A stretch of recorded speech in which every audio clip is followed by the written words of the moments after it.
Two, one. Welcome to the People's National Congress Reform Press Conference for February 21st, 2025. I am your moderator, Shanika Heath. Joining today's press conference is Mr. Ganesh Maipal, Member of Parliament, Shadow Minister of Local Government and Regional Development, Ms. Coretta McDonald, Member of Parliament, Shadow Minister of Education, and Mr. Sherwin Benjamin, General Secretary of the PNCR. Today's press statement will be read in three parts, and we will begin with the reading from Mr. MP Maipal. Thank you very much, Shanika, and good morning to members of the media and viewers around the world. Gail Teixeira's defense of PPP corruption continues to ring hollow. Gail Teixeira should stop trying to defend the indefensible and focus on addressing the blatant truth that is evident to all. The PPPC is a corrupt regime that has failed to take any meaningful action to address systemic corruption and the blatant theft of the people's money.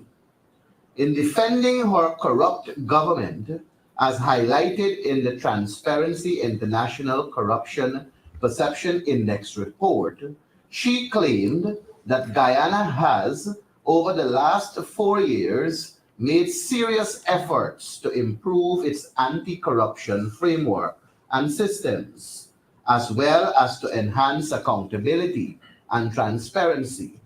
We now ask the real questions.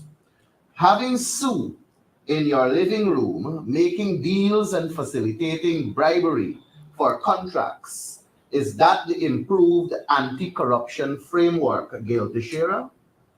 Awarding contracts to contractors who did not meet the evaluation criteria as established by the Public Procurement Commission, while bypassing the lowest, most responsive bidders in favor of friends, families, and favorites who make deposits at a Freedom House. Is that improved anti-corruption system, Gail Teixeira?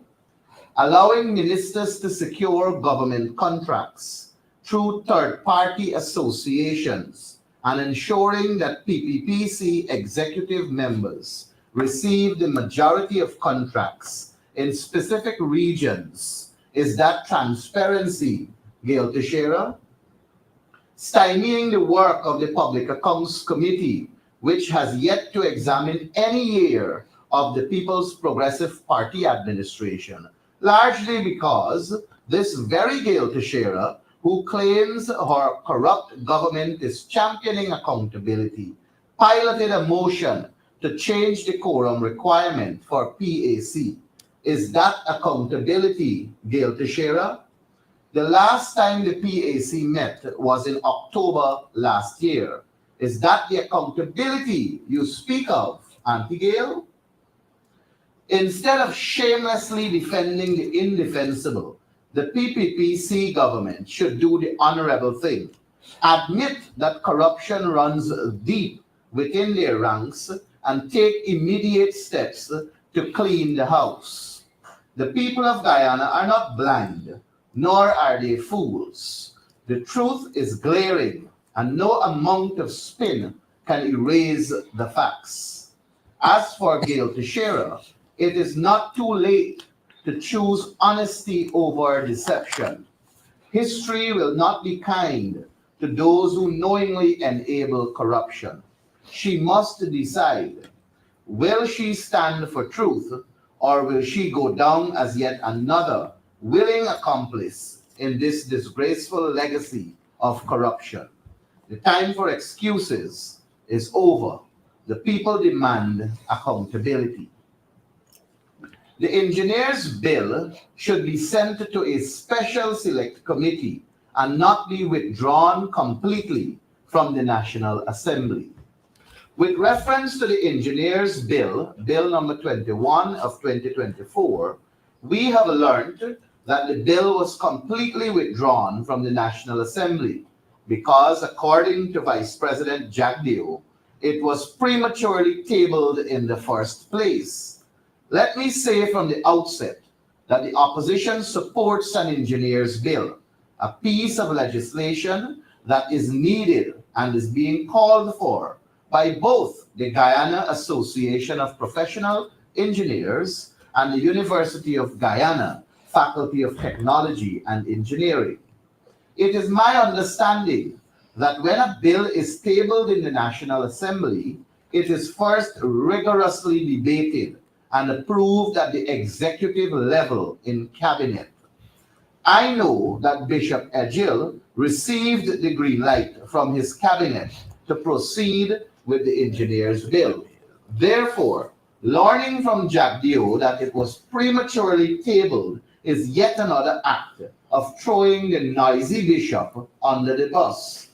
This is, in fact, the fourth time the bishop has been embarrassed and forced into silence. Notwithstanding Jack Dio's infantile attack on the bishop, an action that appears driven by envy ignores the fact that the engineer's bill should have been referred to a special select committee. In such a committee, the government and opposition could have worked together as they did with the single windows bill, and within 1 or at most 2 months, Guyana could have had an engineer's bill passed unanimously by the National Assembly, awaiting the assent of the President. The current inaction on bills in special select committees is the result of a callous government that does not want to advance these legislative initiatives. The engineer's bill should reflect contributions from all stakeholders and not merely the government's perspective. The amendments submitted by the opposition on behalf of David Patterson and the Ganesh Mahipal were developed through consultations with the Guyana Association of Professional Engineers, the University of Guyana Faculty of Technology and Engineering, and several engineers, both domestically and internationally. I therefore call on the Cabinet to return the bill to the National Assembly and allow us, through a special select committee, to craft a well-considered and comprehensive engineer's bill that can be passed in the National Assembly in the shortest possible time. Thank you. Good morning, everyone. Requiring persons to be photographed with their cash transfer checks is yet another act of humiliation of the people by the PPP. As expected, the new round of cash transfer payoffs has commenced with much chaos and reflecting the incompetence of the PPP regime. The PPP government has obviously not used the recent pause to rectify their lack of plan, incompetence, insensitivity, and arrogance they displayed during the first phase of the payout. Instead, true to its nature, it is seeking to normalize another indignity on the hard-pressed people of Guyana. Now, citizens in receipt of their checks are being compelled to hold their checks in front of them to be photographed. There is absolutely no justification to further humiliate and belittle citizens in this way. Its only purpose is for the PPP to use the photographs of its own for its own propaganda schemes during the campaign for the upcoming general and regional elections. How much more does the PPP want citizens to stoop? We call for an immediate end to this disgraceful practice. The money being received by the people is really the people's money being transferred to them and should not be used to humiliate them. It is starkly obvious that the PPP has no understanding and does not care to understand what it means to respect and uphold the dignity of citizens. It does not understand, and again, does not care to understand how people feel stigmatized. The several complaints we have received from Region 6, for example, show that regardless of ethnicity, gender, or age, citizens are upset and enraged by this latest humiliation. Guyanese should no longer tolerate a government with this God-given syndrome, one that treats citizens as wretches and dependents. We must unite as Guyanese and banish the PPP to the political wilderness. Thank you. Mr. Sherwin Benjamin. Thank you and good morning, everyone. The claims and objection process is incapable of cleaning a bloated voters list. Last week, Attorney General Anil Nandalal, in an act of deception, offered the ridiculous argument that because GCOM's recent report showed that no claims and objections were received from the opposition, then no tangible evidence exists to substantiate the claim that the voters list is heavily flawed and unfit for holding credible elections. Let us again expose the deceit of Mr. Nandalal and his party. First of all, the claims and objection process is not designed to handle large volume of objections and cannot therefore purge the list of tens of thousands of names in excess as a result of debt and fraud. The burden of proof, however, requires the objector to provide documentary evidence of the debt or fraud. How then does Mr. Nandalal expect the death certificates of Guyanese who have died locally and especially those overseas to be easily obtained or at all? He is not unaware of this insurmountable difficulty. But even more, how does Mr. Nandalal expect any person, or more so the opposition party, to obtain records of transactions performed by Justice of Peace that confer citizenship on migrants? Is Mr. Nandalal willing to bet his job against the fact that many of these transactions are either improper or illegal? Secondly, our case for biometrics and a clean voters list is far more substantial. We contend that the voters list that is almost the size of the entire Guyana population cannot provide a basis for credible elections. The 2020 election proved that with the high level of voter impersonation, Mr. Nandalal falsely claims that we provide no evidence to support this charge. Let us therefore remind him that in September 2022, nearly 2.5 years ago, he announced with great fanfare that he had written GCOM to require the documents submitted by the APNU plus AFC as evidence of voter impersonation during the 2020 elections. He then promised the nation that once, I quote, "Once I receive the document, I will pass them on to the relevant agencies with the request that an investigation be launched to verify accuracy or lack thereof of the information contained in those documents," end quote. The Attorney General has since gone totally silent on the matter.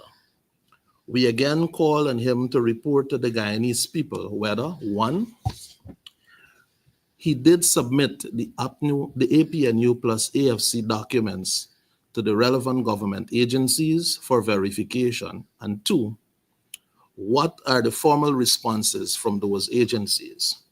Thirdly, Mr. Dandalal should tell this nation, how is it mathematically possible for the government to be given cash grants to 200,000 plus children in an estimated population of 750,000 and still have an over 18 voter population of 738,000 persons? He should not speak again on this matter until he answers these three questions.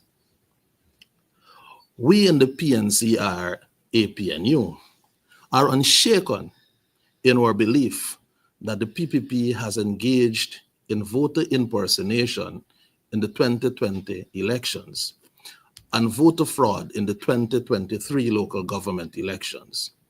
The records in the possession of GCOM and the Attorney General, as well as Vice President Barjack Dio's apology for falsifying signatures in the local government elections, have confirmed our contentions. Therefore, the central issue is not the number of objections made by the opposition during the continuous registration process.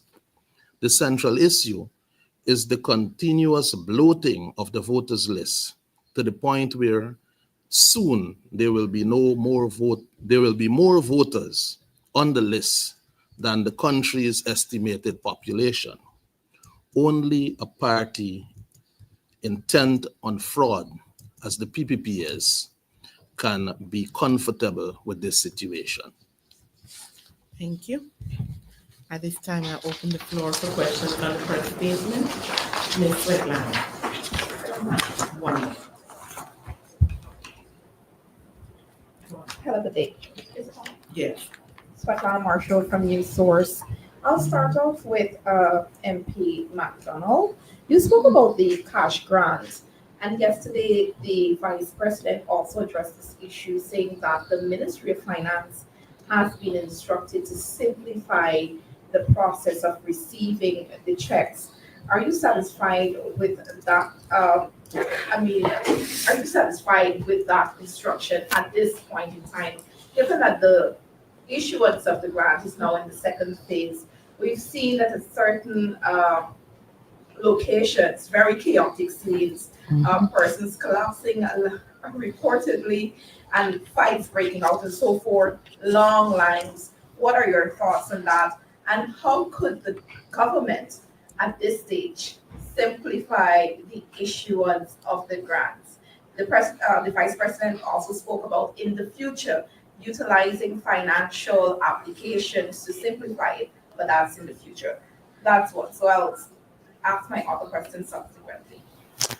Thank you for that question. Let me say, first of all, the People's Progressive Party had no plan. There was no plan in place.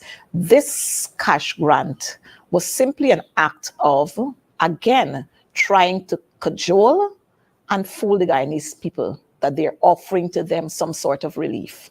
And so because there was no plan, and if we go back to September, I think it was when the president made that announcement in the National Assembly, where the president spoke of instantaneously, and then we heard after that 5 months. So that in itself is saying to us, they really did not plan on giving this money out to Guyanese people in a manner that is dignified.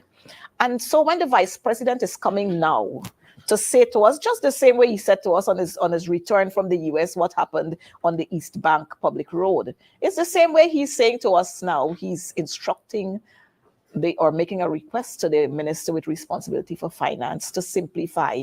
What does simplifying means? That should have been thought out in the first instance.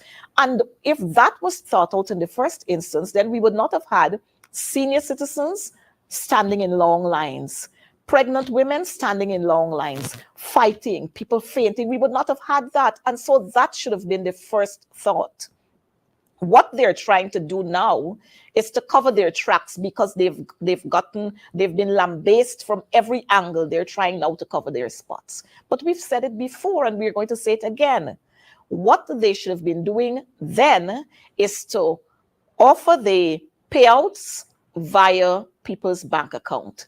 You have public servants, you pay them through their bank accounts. You have the pensioners, you pay them through their bank accounts. Those who don't have a bank account, then you put a system in place which will see people standing there in an orderly manner, where you're going to go from village or from one community to the next community. And then you have specified there persons' surnames beginning from A to E.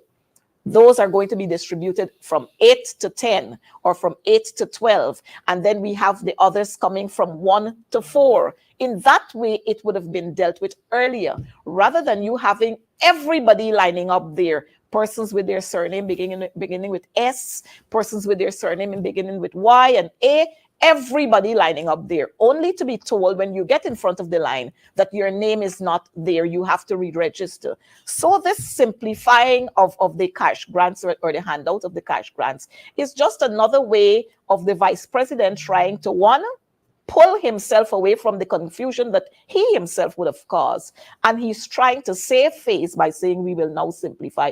That should have been done in the first instance. Just to follow up, on Facebook at least, we've seen at least 2 allegations of persons claiming that their checks were issued to other persons. Have you received such complaints as a party, and is this a concerning thing for you? Well, we have said that the cash grants issuing of these checks is another form of corruption. And we are seeing it with the checks that would have been written in one person's name, and then somebody else come there and they uplift the check, and then they're showing you, look, you would have signed for this check. Now, we've received those complaints. And again, this is also linked to the voters list that we're talking about and having biometrics, because all of these are acts of corruption. And we will continue to highlight it, that the PPP is bent on being corrupt. The PPP is bent on voters impersonation. The PPP is just bent on making the system not work. And that is of concern not only to us as a party, but it should be a concern to every Guyanese across this land. Okay. So I want to add, before you go on to the other question, that the first point is, long before the cash grant announcement was made, the opposition said that there should be cash distribution to our people, especially from that windfall that we received via the orderly source. So the opposition supports the cash distribution to our people. We believe it should be more, however. And it is unfortunate that our citizens have to go through this amount of stress, chaos, and hectic behavior in what we're seeing to receive this $100,000. Correct outlined that there could have been a better, more organized manner in which they should have done it. And of course, it is of major concern to us, noting that with these checks, there still is the room for there to be systems that are not accountable and transparent. How can you have a process where you're taking the people's photograph, you are pulling up all their information via their ID card. When it comes to distributing, now you have to make reference to those very things, but you have situations and cases where checks belonging to others are collected by someone else. It begs the question as to whether there is really transparency and accountability in the system of this cash grant distribution. You then demand an investigation. Of course, it's necessary. An investigation is necessary. Jack Leo said that he said Ashley has to take it frontingly or something along that line, and paraphrasing there. But these are matters that they should have ironed out before you move into the system. And what Coretta said in terms of having surnames where people can go, it would have eased the burden, the stress, and the fatigue that our citizenry had to go through to get this cash grant. It is very unfortunate. I believe, if you ask me, people really invested more than $100,000 to collect $100,000. And that is very, very unfortunate. Regrettably, though, you have a government that is not willing to accept alternative solutions, particularly those recommendations that come from us. We've been on record making recommendations that are going to simplify the process. but they failed to accept those recommendations and permit me to hear it now, called for a complete investigation into the entire arrangement of the cash grant. Just one thing, I think in the Parliament, MP Manhall, you would have raised the question of authorization. Do you think that should be allowed? It is a question that I raised after getting several complaints from citizens that indicated to me that they did their registration. However, they had to, I think 3 of them said to me that they had to go out of the jurisdiction for medical attention, and they were wondering whether they will get it back, whether they will get back their money. And then there were some others who said to me that they had to go back into the interior to work, and they had to engage because they came out from the interior to register, and they had to go back to work. And a trip from the interior to collect and a trip to go back and so on. But I heard the Vice President saying that the checks will be available for them still whenever they come out or whenever they go in. I think on that basis, not to further complicate the matter of accountability and transparency, given that they will still have at their disposal the avenue for them to go and collect the checks, then I can understand us not facilitating the authorization. But if there are no systems, no proper systems in place to guarantee that these citizens will get their money without a hassle, without a problem.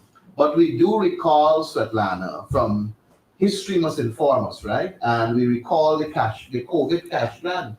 Several people were given pink slips and they're still holding the pink slips. Perhaps those slips now with the passage of time may have turned white.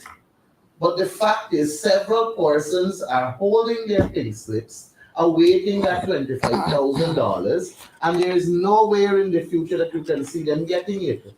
And we must recall the COVID cash grant was marred with severe corruption and no proper investigation was done as yet. Several complaints of corruption was levied against the people who distributed, who are acolytes of the People's Progressive Party. And that as soon as the cash grant distribution was about to come to a close, some of the distributors bought new cars, some renovated their houses, some changed their roofs, and set of monies went missing. All those are things that are in the public space.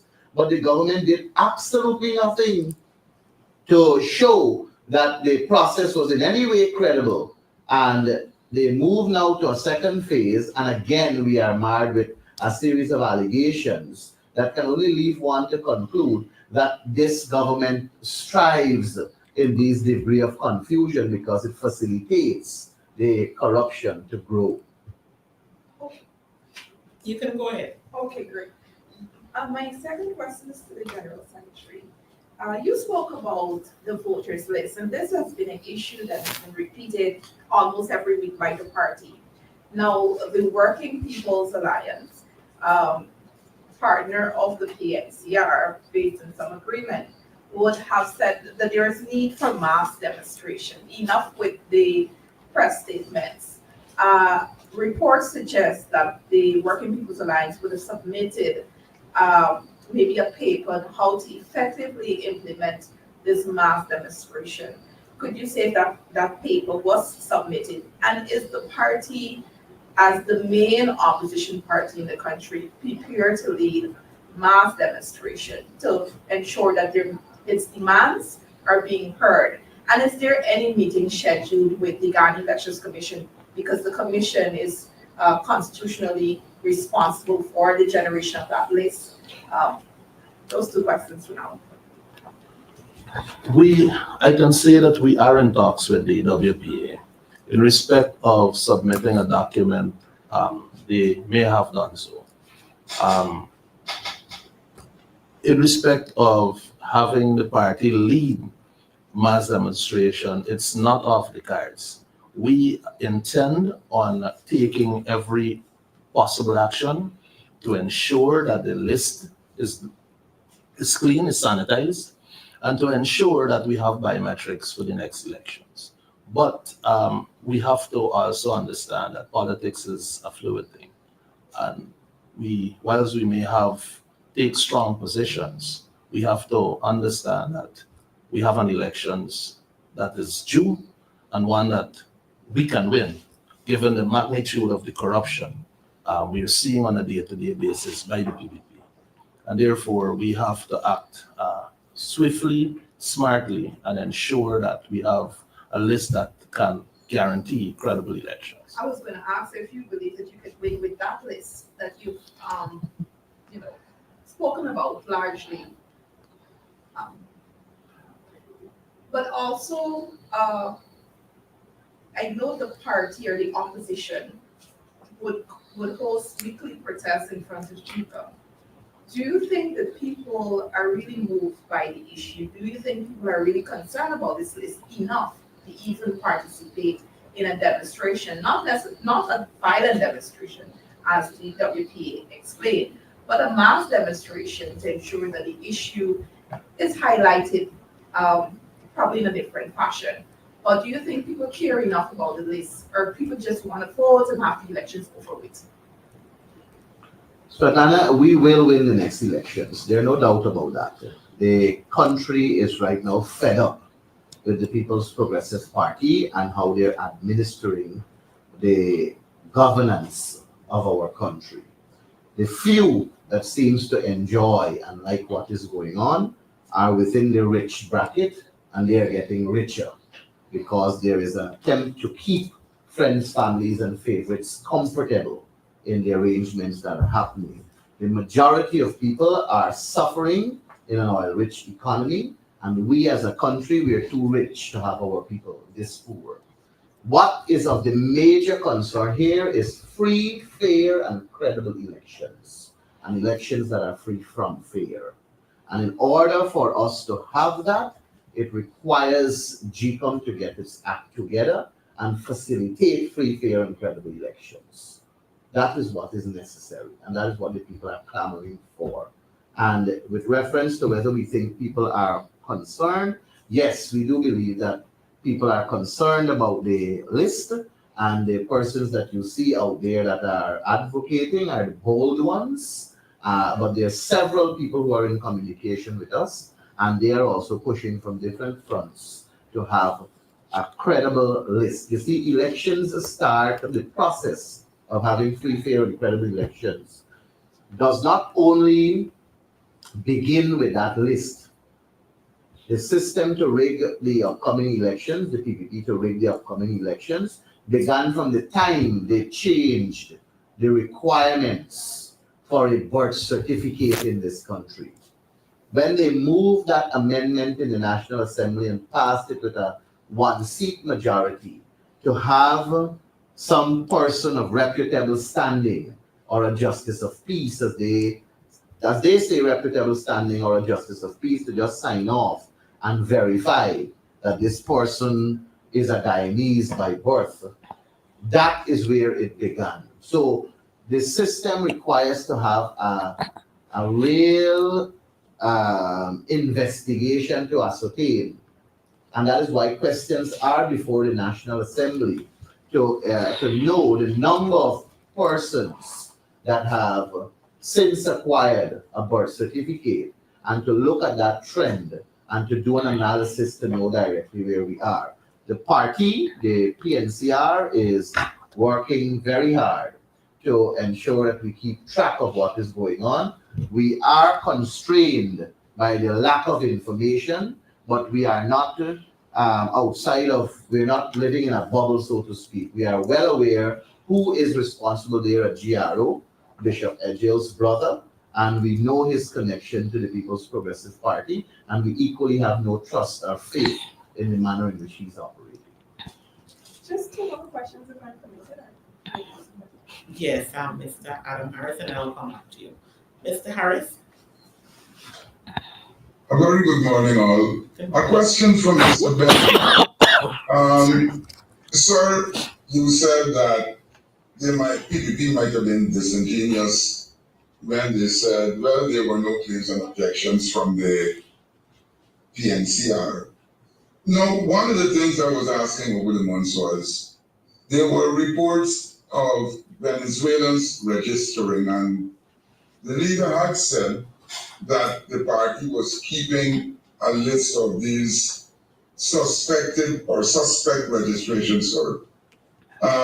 Obviously, nothing much came out of keeping the list and monitoring the registration of Venezuelans. That's just one question. Let me take it one at a time. I can come back and ask another. Well, I'm still trying to find out what really is the substantive nature of the question. The party has Alright. been keeping records, but You want me to explain? Let me go back. you better state that. The Venezuelans who are being registered, particularly in the Northwest, the party was monitoring, and some of these registrations were believed to have been suspicious. But you did not raise any objections to any of those registrations, although it is said that hundreds of Venezuelans were registered and believed to be registered fraudulently. Wasn't that enough to mount the claim and objection, sir? The leader spoke on. I think the party has taken a conscious decision on how to move forward with that. It doesn't mean necessarily that there will not be an objection. We are preparing documents to make those objections, and at the appropriate time, those actions will be taken. You said you had another question, Mr. Harris? Yes, Go ahead. the other question is this issue of people receiving checks belonging to other people. The registration process involved the use of an ID card or a valid passport. Is this a suggestion that at the distribution center there is no use of ID cards or passports?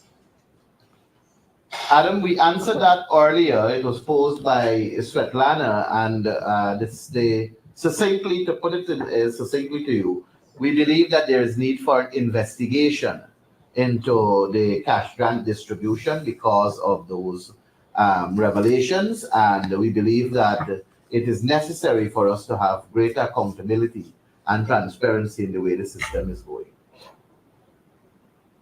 Thank you. Ms. Swetland? Yeah, just two questions for Michael.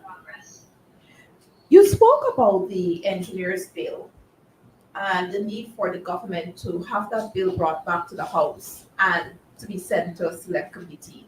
Now, the Vice President would have said yesterday that that could be an extremely long process. What's your thought on that? All right, let me say first of all, I heard the Vice President saying that the bill was prematurely tabled, which was very foolish of the Vice President. He believes we don't know what's going on. A bill does not come to the House from the government side unless it has enjoyed the confidence of the cabinet. Because when a bill is tabled by a government minister, it is tabled on behalf of the government. And cabinet would have given its no objection for such a bill to come in the first place. So when the bill was tabled back in 2024, it was on the strength of the government. That was for its first reading. What happens after a bill is tabled for its first reading? Days are appointed in keeping with the standing order, not less than 6 days. So the opposition, unless there is need for that bill to pass immediately, then the government or any minister can move to suspend the standing orders to facilitate the first, second, and third reading very quickly. But in this case, which is a normal bill, it goes through the process. There was no request to suspend the standing order, so the opposition side, civil society, and the wider Society of Guyana had days to examine the bill after government would have already examined it, deliberated on it, and given its consent for it to come to Parliament, to the National Assembly. One would have thought that they had engaged the stakeholders that this bill will directly have an effect on, which includes the Guyana Association of Professional Engineers, the Faculty of Technology and Engineering at the University of Guyana, engineers in general, and any person who may have an interest in the bill. Clearly, that was not done. When the bill came for its first reading and was then made public, we in the opposition reached out to stakeholders. We engaged with members of the Guyana Association of Professional Engineers. We engaged with the University of Guyana Faculty of Technology and Engineering. We communicated with several engineers at home and abroad, and we asked them to give us their take on this bill because we had concerns at first reading. And I think we laid out before what are some of the concerns we had, like the ministers having an authority to appoint the chair and vice chair of the engineering board. This profession is not meant to be infiltrated with politicians and political issues. It is meant to bring regulation to a profession that has to hold to a certain standard and can only be administered, so to speak, by the competent authority within the field. So we then tabled, I think, about 4 or 5 pages of amendment to the bill that they submitted to the House. And after we tabled those amendments, we learned that they're pulling back the bill. So it is clear that they're pulling back the bill because they recognized that our amendments were amendments that had great input from stakeholders that are going to be directly affected by the bill in its current construct. Let me say something to you. You asked about the long process. If there is a will on the government side to get it done, it will be done. There was a will to get the single windows bill amended and passed. You would recall, and everybody who's looking, that when we dealt with the single windows bill, the opposition tabled a set of amendments, and we debated vigorously in the National Assembly for it to go to the Special Select Committee. We met with Colin Crowell and requested of that also. It happened. It took us 1 month, Svetlana, in the Special Select Committee. You know why? There was a will. Colin Crowell was in the Special Select Committee, was elected the chairman of the committee. The government had 5 members, the opposition had 4.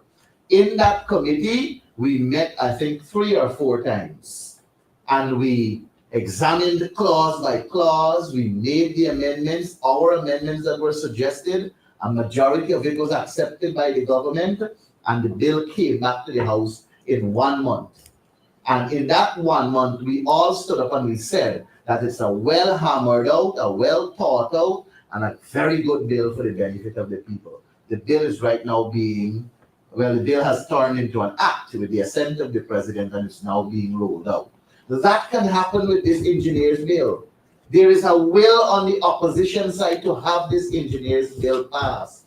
We want an engineer's bill because the people who are directly affected by it and who have a direct input and want to see the regularization, standardization, and all the likes in the engineer's profession, they want an engineer's bill. We are committed to giving them that, but we want to give them one that they are part and parcel of creating. So we have the will. It is the government that lacks the will to get it done. Okay, just one other question. You spoke about government's response to the Transparency International Corruption Index report. Yesterday, the Vice President suggested that the information presented by the local body here in Guyana may have been manipulated or was manipulated, and that the report was somewhat false. At least the information supplied about Guyana and what is happening on the ground. What's your take on that? Corruption is ripe in Guyana. Corruption is at a different level in Guyana. It's naked to the jaundice of eyes.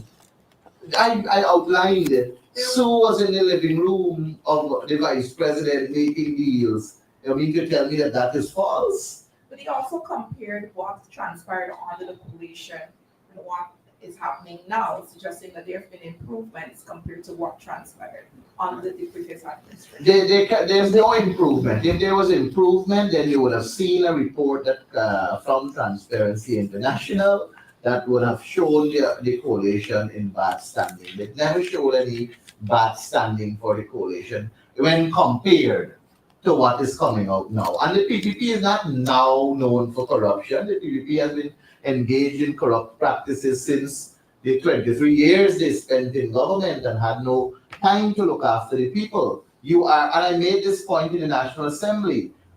What we are seeing happening in Guyana right now in terms of even developmental works began under the coalition with limited resources. The highest budget we had in the coalition was $300 billion. $300 billion.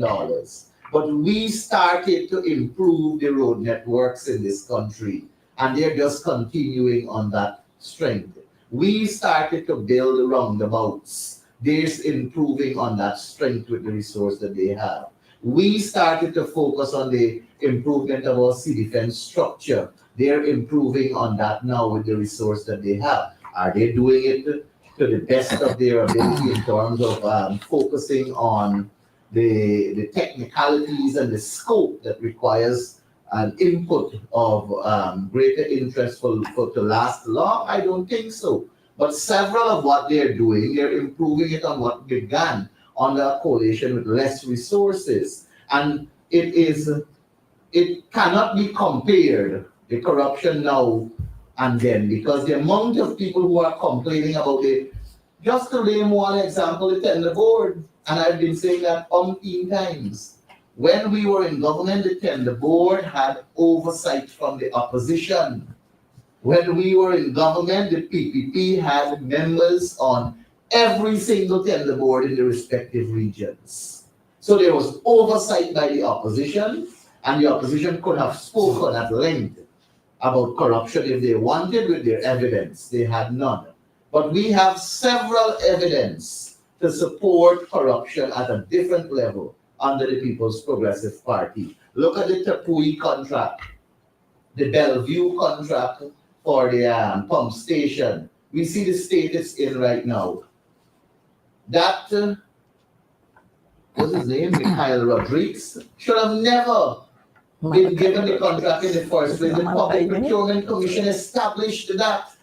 The Public Procurement Commission did their investigation and showed that not a single criteria, but I shouldn't say not a single, majority of the criteria were not met. So how did he get the contract? Is that not corruption? It showed also he was awarded another contract, $668 million at Hope to develop a housing area. Nothing has begun there as yet. Just the overburden in terms of the trees were cleared, but nothing else. And when you look at the other lots that are controlled by other areas, that they're doing their work. Is that not corruption? There's several other contractors that are complaining about not about being the lowest, most responsive, but not being awarded the contracts. And then when you see and hear of the names of the people who are awarded the contracts, you see in photographs how they're pomposetting with people like Deodat Indar, Priya Manichan, and Bishop Ejil all over the place. You're forced to ask yourself the question, where is the transparency and accountability that Gail has been speaking about? Corruption in Guyana is ripe. And in the 2025 elections, the people will vote out the PPP, and we will pick the corruption and bury it where it rightfully deserves to go, at the Larapentier Cemetery. In addition to what my colleague here, Ganesh, is saying, rather than being a responsible government and saying, look, there's a report here, we are going to look at this report and we will try to pull from this report and do our investigations. Rather than doing that, you decide to go on the normal trend of cussing out whatever is there. Rather than listening to the message, you're cussing out the messenger. But we are seeing clearly, we had at the Human Resources, Ministry of Human Resources, social security. No, it's not social Human security. services. Human services. We saw the PS there resigning with immediate effect when there was this scandal of the pension books and the disability books and them being photocopied and being cashed. No investigation was launched there. We saw just recent the CEO of housing resigning with immediate effect and all the scandals coming behind that. Again, no investigation. We've seen coming from the Guyana Police Force, we've heard allegations in the Guyana Defense Force, Ministry of Education, Ministry of Labor, and every other ministry. We saw the whole thing there with Mr. Gosai from the Natural Resources Ministry. And did we ever hear about an investigation? Was there a report presented? And so all of those are acts of corruption that the PPP wants us to turn a blind eye to and everybody else to turn a blind eye to. But it is a known fact. Every time the PPP sit in government, you have corruption here, there, and everywhere. Every time the PPP is in government, you hear about the big drug bust. And then you don't hear about anybody being jailed. We've seen a minister's niece admitting to strapping to herself cocaine. And then what we found happening, oh, she has been sent for observation. And all of those are acts of corruption. So when the PPP come out here to talk about what was happening during the coalition time, they should be ashamed to mention those things when there are reports from international agencies highlighting corruption in this country. The very cash grant that we're talking about, one citizen going there and recognizing that somebody assigned for her, but the surnames are different. One is ALI and one is ALL. How was that allowed to have happened? Now, this is only what we are seeing out here on the coast. You could imagine what is happening in the hinterland, where many eyes are not there to see what is happening there. So corruption is a theme song, or it's probably a surname somewhere in between PPPC, and that's what they gloat on. Svetlana, before we go to the next one, sorry to mention the name Gosai, and I must bring this to the public's attention. You remember, I think it was Vikram Bharat who said that Gosai will be sanctioned in the way of, I think it was a suspension from work and 15 days pay. His salary. Now, if there was a cut in his salary, then it should have been reflected in the budget, because the budget document shows you what is the proposed number to spend in 2025, and it shows you what is the actual number that was spent in 2024. And when you look at the actual number spent in 2024, under the line item that speaks to staffing details and the salaries and wages, there was nothing that was there that could have signaled that there was a cut in the salary for Mr. Gosai. So perhaps I should ask Vikram Bharat to provide that evidence where he was indeed sanctioned, where he was indeed suspended, and where there was a reduction in his salary, because it should have been reflected in the document that was before us. It was not. So it was just them saying one thing and doing the other. And the Guyanese people are paying keen attention. All right. Given the time, I have 3 questions here that were sent in from Starbrook News, and I'll read them and have them answered as we go.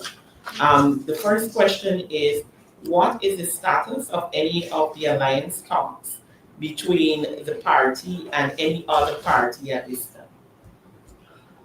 All right. There is no doubt that the opposition parties are aligned in discussion. I think that is well off. At the opportune time, I think the public will be informed as to how those talks are going. I can comfortably say that there is the appetite on all sides in the opposition to engage, and they are engaging. You know, I have some years under my belt as a politician, and I do know that, and I've learned this having rubbed shoulders with several prominent politicians, that sometimes what takes 25 years can be achieved in 5 minutes. Mhm. So I want to say that the talks are going on, and at the appropriate time, the public will be informed as to decisions that are taken. Question 2. And we are open. I must say this also. We in the PNCR, we are open to engage with anybody that has an interest, or any organization, or any organization that has an interest in coming together for the common cause, because we have to lead in this country for the benefit of our people, recognizing that we will be elected to be servants of the people. So we are prepared to have discussions with any organization or individual to achieve the objective. A better Guyana is what we deserve. Question 2. When do any of the panelists believe there will be elections in 2025, given what's happening in Juba? Well, constitutionally, it's due by November. Constitutionally, elections are due in November. I don't think GCOM is ready to hold free, fair, and credible elections. But we have to watch and see what's going on. And the last question, is the PNCR open to invitations of election observers who were in Guyana during the 2020 election? We were never opposed to observers observing our elections. We were never opposed to that. In fact, we want to have them come way before the elections to observe the entire elections climate, because it would be unfair for them to only come to observe 2-3 weeks in the run-up to Well, they elections. actually don't And know. elections day, they should be able to come in large numbers so that they can be spread along Guyana to observe what is happening at the various polling areas, not only be located in Georgetown Region 4, and so we may have them sample the PPP strongholds as well, the interior. So to have an understanding of where corruption is and where voter impersonation has occurred, as we have seen in the 2020 elections recount process. So we are open to having those people come, observers come, and we are open to having them come way before, in advance of the elections, and even to have spend time after the elections to understand the elections and post-elections. Thank you. I'll take 2 other questions given our time. I see the hand of Mr. Adam Harris. Yeah. This question has to do with Guyana accepting deportees from third countries. The party appears to be silent on this issue. Does the party have a position? Our position, Adam, on the issue of accepting deportees, third party deportees, is that it's a national issue and it warrants a position that should accommodate the wider society. It should not be a position that should only be a PPP's position or an APNU AFC position. It should be a consensus position, and we believe that it's an important matter that warrants a consensus movement going forward. Thank you. All right. There being no other questions, if I see no other hands, I want to thank you for joining today's press conference. We do know as we head into the weekend, Guyana will be celebrating its 55th year as a corporate republic, and we'll be celebrating Mashimani. It's something that we should celebrate as a nation. And we over in the PNCR want to let you know, if you are able or you want to be a part of the MASH celebration, we have a band coming for you on Sunday. You can make contact at our office to register to get your jerseys so that we can go on the road and celebrate the Cooperative Republic of Guyana in its 55th year as we look forward for the great things that will happen in this year. So make contact. Correctly, Sharwin and myself, we will be on the road too. Of course. So come and join us if you so desire. You can make contact with Congress Place. You can come in as well. Jerseys will be provided, and we will be assembling A number at for them to the call. parade ground on Sunday from 9 a.m. All right, so do join us. Once again, thank you for joining our presser today, to our media personnel, and of course the viewing audience on all our social media platforms. Do have a wonderful afternoon.